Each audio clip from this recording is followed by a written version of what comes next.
Why you always in the mood? Messing around acting brand new. I ain't tryna tell you what to do, but try to play it cool. Baby, I ain't playing by your rules.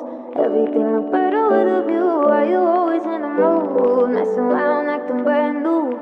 I ain't tryna tell you what to do, but try to play it cool. Baby, I ain't playing by your rules. Everything look better with a view. Why you always in the mood? Yeah.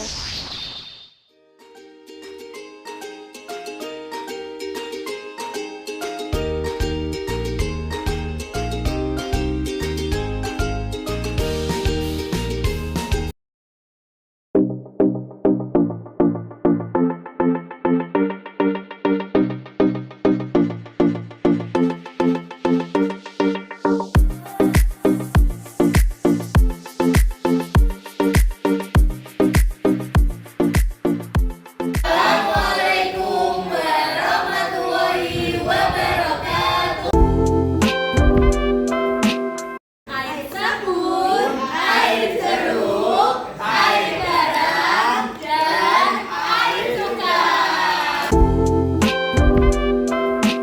Indikator alami dan indikator buatan.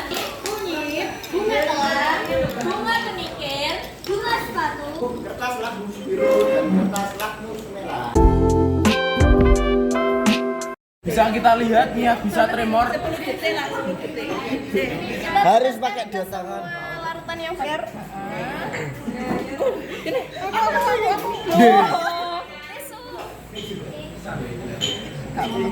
Sepatu aku. 2, 3, 4. Pendiri soalnya. Iya, ana lendire. Iya.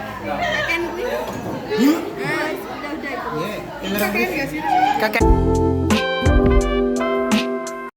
Air sabun memiliki sifat basah karena setelah ditetesi dengan indikator alami, warnanya berubah menjadi lebih gelap dan juga lebih pucat.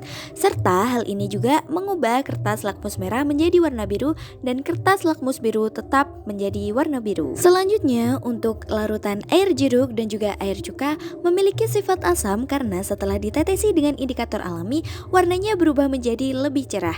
Dalam hal ini juga mengubah kertas lakmus biru menjadi warna merah dan kertas lakmus merah tetap berada di warna merah. Kemudian yang terakhir adalah larutan air garam. Larutan air garam memiliki sifat netral karena setelah ditetesi dengan indikator alami, warnanya tidak berubah. Kemudian untuk kertas lakmusnya juga tidak berubah. Kesimpulannya adalah air sabun memiliki sifat basah, air jeruk memiliki sifat asam, air garam memiliki sifat netral, dan air cuka memiliki sifat asam.